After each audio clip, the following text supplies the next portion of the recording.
The idea of wearing a surgical mask, especially outdoors, is not of any help. I'm Dr. Jane Hughes. I'm an ophthalmologist and an ophthalmic surgeon from San Antonio, Texas, and this is my second opinion.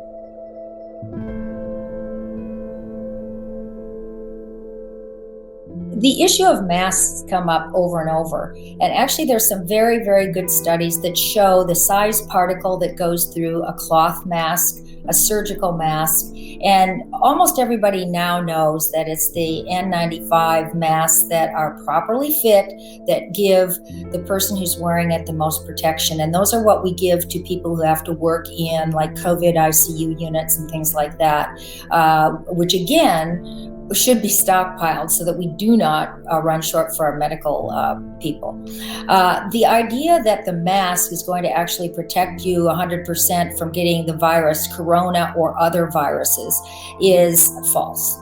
Unfortunately, when you watch people who are wearing masks, and they have, by the way, if a cough or a sneeze and you're wearing a mask happens, they've recovered virus on the outside of that mask. And if you watch people who are wearing masks, they really touch their face, they touch around the mask more than usual. So they touch a doorknob, you immediately touch it afterwards, then you touch your face, and there we go. It's also droplet spread. So the idea of wearing a surgical mask, especially outdoors, is not of any help. And indoors, the idea that you're protecting somebody else from it is marginally effective. In my opinion, it's also very socially destructive because it's impossible to read somebody's facial expressions, their tone, or even in some cases recognize people. And we're humans.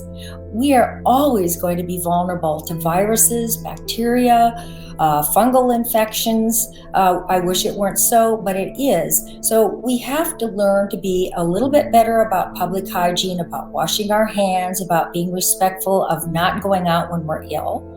But beyond that, we're always going to have illness, and we have got to learn to live with it. Wearing masks at this point, in my opinion, with what I've read about the transmission of the virus through the mask both ways, is more harmful in terms of our society and getting back to normal than it is protective.